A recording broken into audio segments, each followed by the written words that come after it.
Good morning, all of you. We are going to study lesson 7 स्वर कोकिला। बच्चों, आज हम स्वर कोकिला लता मंगेशकर जी के बारे में पढ़ेंगे। उनके जीवन के बारे में, उनके संघर्ष के बारे में, उनकी सफलता के बारे में, उनकी उपलब्धियों के बारे में पढ़ेंगे। बच्चों, दुनिया या विश्व में अपना नाम स्थापित करना, जन जन के मन को छूना, सब में लोकप्रिय होना कोई साधारण बात नहीं है। हम आज उन्हीं के बारे में पढ़ेंगे जो स्वर यानी आवाज़ की महारानी है। उनकी आवाज़ कोयल के समान मधुर है, मीठी है, कानों से हृदय तक जाकर मन के तारों को छूने वाली है। इन्हें कई नामों से भी नवाजा गया है। प्रस्तुत पाठ देश की बेटी या स्वर कोकिला लता मंगेशकर जी के बारे में है। 13 वर्ष की नन्ही लता पर जब पिता का साया उठ गया तो उन्होंने हिम्मत न हारकर आत्मविश्वास और धैर्य से संघर्ष का सामना किया और इसी कारण उन्हें देश के सबसे बड़े सम्मान भारत रत्न से सुशोभित किया गया। सबसे अधिक गीत गाकर Guinness book of world record में उन्होंने अपना नाम दर्ज कराया। तो बच्चों, चलिए हम पाठ की शुरुआत करते हैं। लता मंगेशकर की मधुर आवाज़ पिछले 70 वर्षों से गूंज रही है। देश की इस महान गायिका का जीवन संघर्षों की गाथा है। गाथा, इसका अर्थ है दास्तान, कहानी या स्टोरी। जिस प्रकार घने बादलों को चीरकर आखिर सूर्य बाहर निकलता ही है, उसी प्रकार लता मंगेशकर ने कठिन परिस्थितियों में भी अपना आत्मविश्वास और धैर्य बनाए रखा और सफलता की चोटी पर पहुंची। कहने का अर्थ यह है कि जिस प्रकार रात के बाद दिन होता है, सूर्य आखिर बाहर निकलता ही है, उसी तरह से कितनी भी कठिन परिस्थितियां हों, संघर्ष करने से और धैर्य बनाए रखने से हमें एक न एक दिन सफलता अवश्य मिलती है। रंगमंच कलाकार और शास्त्रीय गायक पंडित दीनानाथ मंगेशकर की सबसे बड़ी बेटी लता का जन्म 28 सितंबर 1929 को मध्य प्रदेश के इंदौर शहर में हुआ था, लेकिन उनका बचपन महाराष्ट्र में बीता। बचपन में उनका नाम हेमा रखा गया। जब हेमा 5 वर्ष की थी, तभी से उनके पिता ने उन्हें संगीत की शिक्षा देनी प्रारंभ कर दी। उन्होंने पिता की नाटक कंपनी में काम करना भी शुरू कर दिया। एक नाटक में उन्होंने लतिका नाम की लड़की की भूमिका अदा की। बाद में लोग उन्हीं के नाम से लता कहने लगे। लता अपनी 4 बहनों और 1 भाइयों में सबसे बड़ी थी। मात्र 13 वर्ष की लता थी तभी उनके पिता की मृत्यु हो गई। अब परिवार की सारी जिम्मेदारी लता के कंधे पर आ गई। नन्ही लता किस तरह से अपने परिवार का भरण पोषण करें, ये उन्हें समझ में नहीं आ रहा था। लता को अभिनय करना बिल्कुल पसंद नहीं था, किंतु परिवार चलाने के लिए, पैसा कमाने के लिए उन्होंने हिंदी और मराठी फिल्मों में छोटी छोटी भूमिकाएं करनी आरंभ कर दी। उन्होंने एक मराठी फिल्म में गीत भी गाया, किंतु दुर्भाग्य से वह फिल्म से निकाल दिया गया। बच्चों, कभी कभी ऐसा होता है कि फिल्म का कोई सीन या कोई गाना उससे हटा दिया जाता है या सेंसर बोर्ड से खारिज कर दिया जाता है। तो लता के साथ भी ऐसा ही हुआ। जो गाना उन्होंने उस फिल्म में गाया, वही गाना हटा दिया गया। आगे का जीवन बहुत संघर्ष भरा था। जिस समय वह सन 1940 में पार्श्व गायन के क्षेत्र में आईं, उस समय गायकी के क्षेत्र में नूरजहां और शमशाद बेगम जैसी गायिकाओं का वर्चस्व था। वर्चस्व यानी दबदबा। उस समय उन्हीं के गानों को बहुत अच्छा माना जाता था और उन्हीं के गानों की तारीफ़ होती थी, उन्हें ही काम मिलता था। लता मंगेशकर यदि उनकी शैली में गाती, यानी उनकी आवाज़ में या उनकी नकल करके गाती, तो उन्हें आसानी से काम मिल सकता था, लेकिन उन्होंने ऐसा नहीं किया। उन्होंने अपने नैसर्गिक स्वर में ही गाना पसंद किया। नैसर्गिक यानी नेचुरल, अपनी स्वाभाविक आवाज़ में गाना पसंद किया। दूसरों की नकल करना पसंद नहीं किया और यही कारण था कि कई संगीतकारों ने उनके स्वर को महीन और ऊंचा बताकर अस्वीकार कर दिया। लता बहुत निराश हुई, लेकिन उन्होंने हिम्मत नहीं हारी और लगातार गायन के लिए प्रयास करती रहीं। पहली बार सबका ध्यान उनकी तरफ तब गया जब उन्होंने सन 1949 में महल फिल्म में गाना गाया, आएगा आने वाला। यह गीत अभिनेत्री मधुबाला पर फिल्माया गया था। यह गीत बहुत पसंद किया गया, उनकी आवाज़ की बहुत तारीफ़ हुई और उसी के बाद से उन्होंने कभी पीछे मुड़कर नहीं देखा। उन्होंने दुलारी, अंदाज और बरसात फिल्मों में गीत गाए और निरंतर प्रगति के पथ पर बढ़ती चली गईं। अगले ही वर्ष उनकी छोटी बहन आशा भोसले ने भी पार्श्व गायन में कदम रखा। देखते ही देखते उनकी गिनती भी हिंदी सिनेमा की प्रसिद्ध गायिकाओं में होने लगी। 60 के दशक में हिंदी सिनेमा में लता का एक छत्र साम्राज्य स्थापित हो गया। हर संगीतकार, हर डायरेक्टर उन्हीं से अपने फिल्मों के गीत गवाना चाहता था, क्योंकि उनकी आवाज़ लोगों को इतनी पसंद आई, इतनी कर्णप्रिय आवाज़ थी कि सब लोग उन्हें ही सुनना चाहते थे। उस समय की फिल्मों में अधिकतर गाने उन्हीं की आवाज़ में होते थे। हर संगीतकार उन्हीं को पसंद करता था। चीन के साथ हुए युद्ध में अनेक भारतीय सैनिकों ने अपने प्राणों की आहुति दी। उसी समय भारत का चीन से युद्ध हुआ था। उसके कुछ महीने के बाद 26 जनवरी सन 1963 के दिन दिल्ली के रामलीला मैदान में प्रधानमंत्री पंडित जवाहरलाल नेहरू की उपस्थिति में लता ने एक गीत गाया। ऐ मेरे वतन के लोगों, जरा आँख में भर लो पानी, जो शहीद हुए हैं उनकी जरा याद करो कुर्बानी।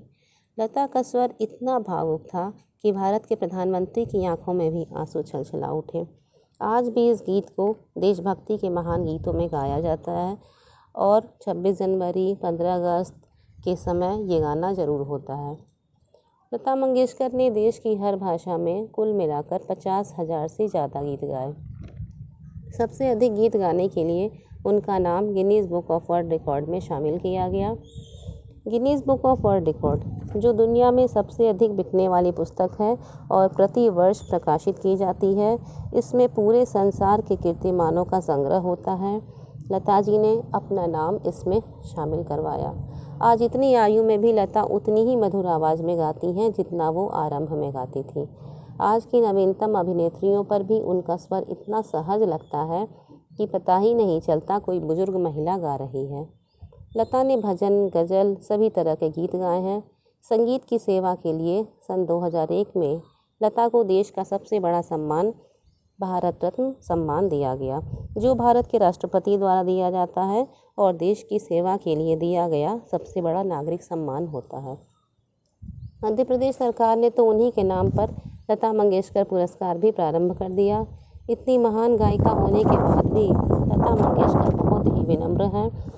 उन्होंने स्कूली शिक्षा भी प्राप्त नहीं की, क्योंकि बचपन से ही परिवार की जिम्मेदारियां पूरी करने में उन्हें स्कूली शिक्षा भी प्राप्त करने का अवसर नहीं मिला। किंतु वे बहुत अच्छा बोलती हैं।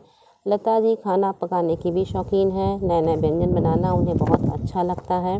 गाना गाते समय वे कभी जूते या चप्पल पहनकर नहीं जाती, क्योंकि गाना उनके लिए पूजा के समान है और पूजा करते समय हम चप्पल या जूता नहीं पहनते हैं। उन्हें हीरे के आभूषण पहनना पसंद है।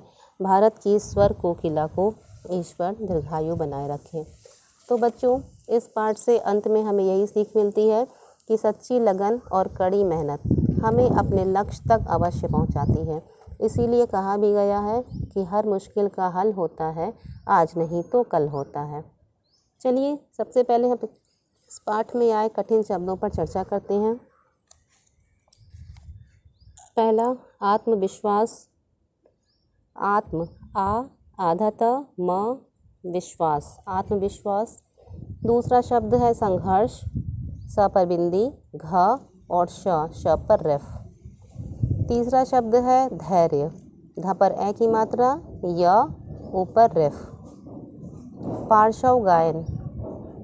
पा आधा श व पर रेफ गायन, पार्श्व गायन।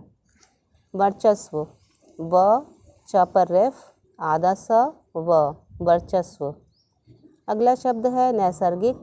न पर ए की मात्रा, न स, ग पर छोटी की मात्रा, ऊपर रेफ क, नैसर्गिक। अगला शब्द है अस्वीकार। अ आधा स, व पर बड़ी की मात्रा, का र, अस्वीकार। अगला शब्द है साम्राज्य। सा म पर रे र लगा है, साम्राज्य। भारत रत्न। भारत र आधा त न। अंतिम शब्द है दीर्घायु। द पर बड़ी की मात्रा, घ पर आ की मात्रा और ऊपर रेफ या पर छोटा ओ की मात्रा, दीर्घायु। चलिए अब हम शब्दों में अर्थों को पढ़ते हैं। पहला शब्द है गाथा, इसका अर्थ है दास्तान या कहानी। दूसरा शब्द है धैर्य, धैर्य मीन्स पेशेंस या धीरज।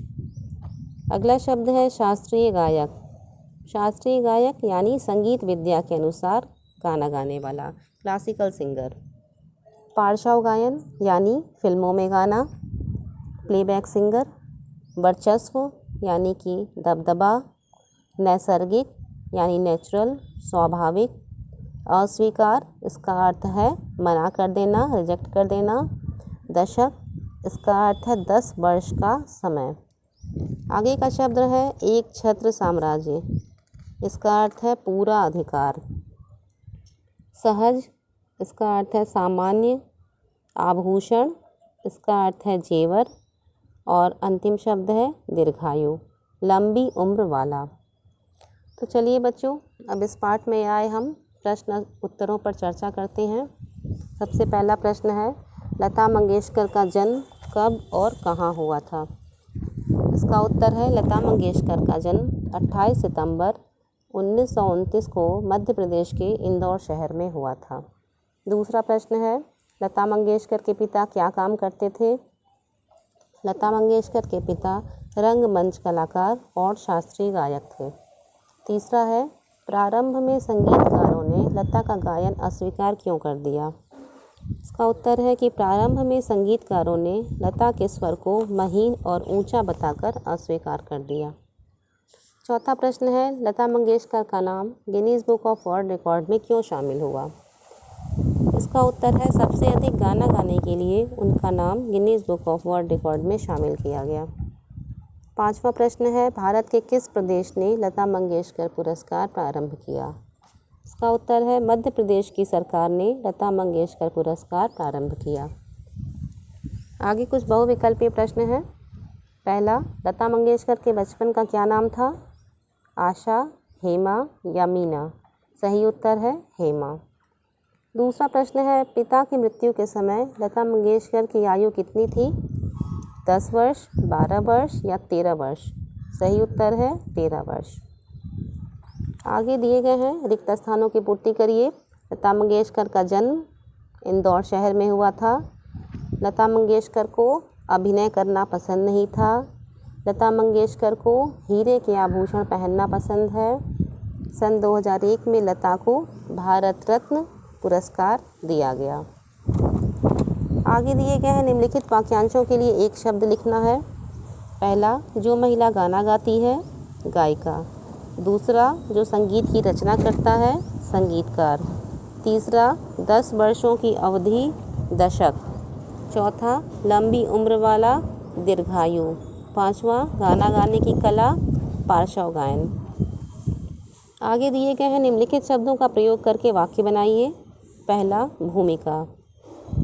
वाक्य छोटे होने चाहिए या लेकिन अर्थपूर्ण होने चाहिए। वाक्य आप अपने मन से भी बना सकते हैं। पहला है भूमिका, जीवन में हर किसी की अपनी भूमिका होती है। दूसरा, मधुर, लता मंगेशकर की आवाज़ बहुत मधुर है। तीसरा, व्यंजन, मुझे चटपटे व्यंजन बहुत पसंद हैं। चौथा, सम्मान, लता जी को देश का सबसे बड़ा सम्मान दिया गया। अंत में दिए गए हैं, नामों को इनके सही कार्य से मिलाएं। एक तरफ नाम दिए गए हैं और दूसरी तरफ उनके कार्य दिए गए हैं, ये सही मिलान करना है आपको। सानिया मिर्ज़ा, ये किस कार्य क्षेत्र से संबंधित हैं? खेल। विद्या बालन किस कार्य क्षेत्र से संबंधित हैं? अभिनय। सुनीता विलियम्स, अंतरिक्ष अनुसंधान। सोनिया गांधी, राजनीति। मेधा पाटकर, समाज सेवा। अरुंधति राय, लेखन। इस पाठ में कुछ महिलाओं के चित्र आपको चिपकाने हैं। 4 महिलाओं के चित्र चिपकाकर आज की एक्टिविटी यही है। इस पाठ में 4 महिलाओं के चित्र चिपकाकर सामने उनके कार्य क्षेत्र लिखना है। धन्यवाद।